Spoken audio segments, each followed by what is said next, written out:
So today, being Mohini Ekadashi, I'd like to do a reading about the glories of that Ekadashi. The glories of Mohini Ekadashi, which occurs during the waxing moon in the month of April-May, are described in the Surya Purana. Once Maharaj Yudhisthira asked Lord Krishna, "O Janardhan, what is the name of the Ekadashi that occurs during the waxing moon in the month of April-May? And what is the process for observing this Ekadashi? Also, what is the merit one obtains by following this Ekadashi? Please explain all these to me in detail." Lord Krishna replied, "O son of Dharma, please hear me attentively as I describe the story that sage Vasistha once told Lord Ramachandra.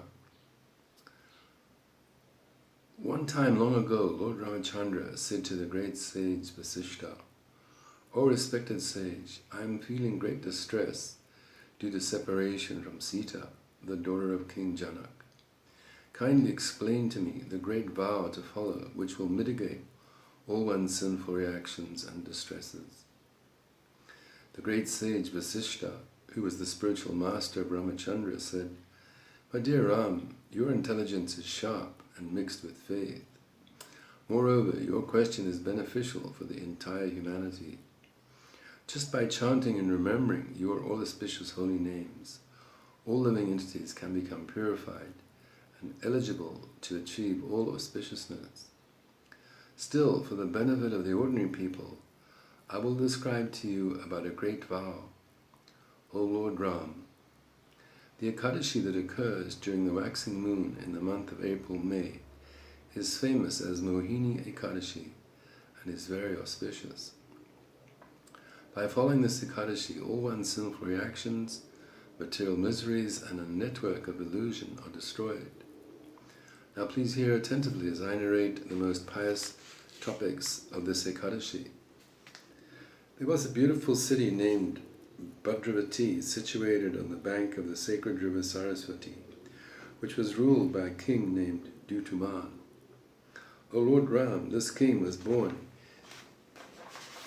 in the dynasty of the moon, and he was tolerant and truthful.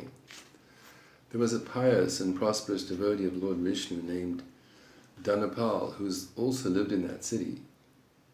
He was a Vaishya, mercantile community, by profession. For the benefit of the ordinary people, this devotee, Dhanapala, built many dharmashalas, or guest houses, schools, temples of Lord Vishnu, charitable hospitals, wide roads, and marketplaces. He also made arrangements for distributing water and foodstuff. He dug wells for cool drinking water and ponds for clear water. He also built gardens for flowers and fruits. In this way, he properly utilized his wealth for the benefit of all, and thus successfully demonstrated the true meaning of his name. This pious devotee of Lord Vishnu, who was always peaceful, a benefactor of others, and engaged in devotional service to Vishnu, had 5 sons, namely Samantra, Dutuman, Medavi, Sukriti, and Drishtabuddhi. His son Drishtabuddhi was most sinful. He was extremely wicked, ill-natured, always engaged in bad association, and having illicit connection with unchaste women. He was always fond of gambling and drinking wine. He even took pleasure in killing and torturing other living entities. In this way he engaged in all kinds of sinful activities, and soon turned into an abominable son of the most pious father, and was a disgrace to his family. He never showed respect to the demigods, guests, old forefathers, or Brahmins.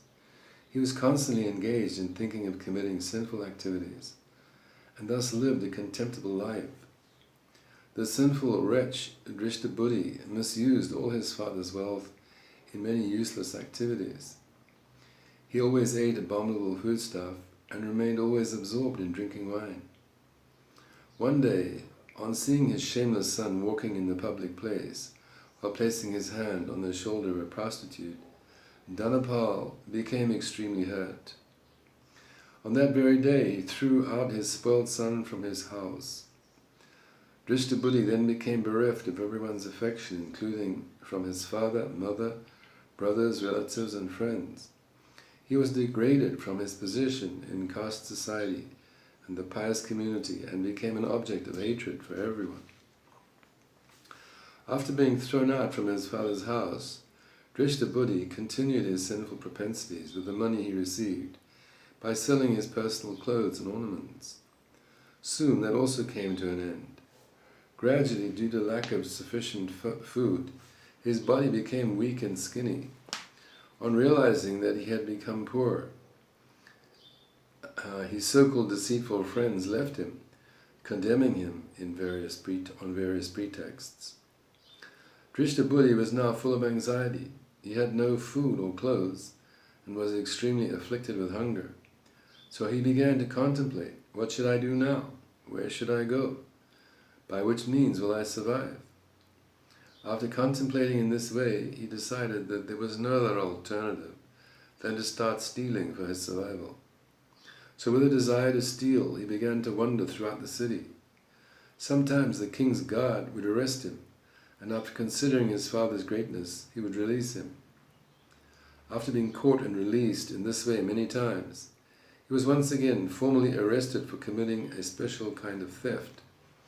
He was taken to the king, who awarded him severe punishment. The king said, "O sinful, foolish creature, you cannot stay within this kingdom any more, for you are the greatest sinner. I am releasing you for now, but leave this kingdom immediately and go wherever you wish." Drishtabuddhi, afraid of being punished again, left the kingdom. He went far away and entered into a dense forest.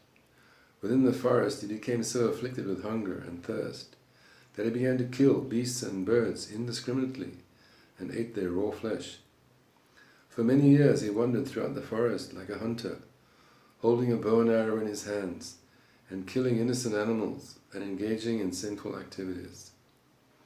Drishtabuddhi was always miserable and anxious, but one day, due to some past pious deeds, he arrived at the sacred ashram of the great sage and ascetic Kamadiya while wandering about the forest.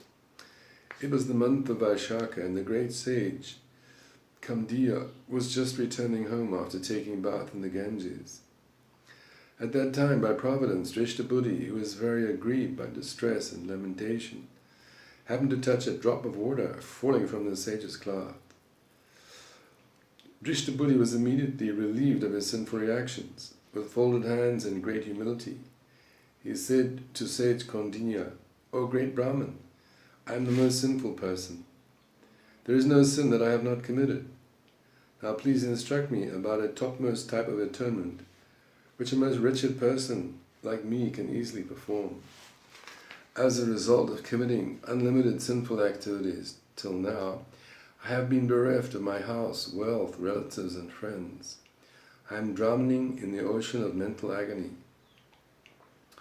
After hearing these statements of Drishtabuddhi, the great sage Kaundinya, feeling distressed by seeing another's distress, said, "I am telling you a sublime method by which all your sinful reactions can easily be nullified in a very short time. Please hear me attentively. Mohini Ekadashi, which occurs during the waxing moon in the month of April-May, totally destroys a mountain of sinful reactions as big as Mount Sumeru, accumulated from many, many lifetimes. Therefore you should faithfully observe this Ekadashi." Hearing these words from the great sage, Drishtabuddhi became joyful and properly observed that Ekadashi, according to the rules and regulations instructed by the sage.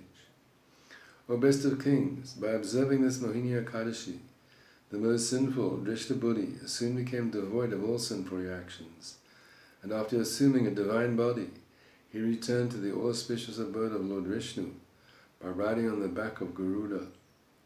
O Ramachandra, this vow certainly removes all kinds of illusion and the darkness of ignorance.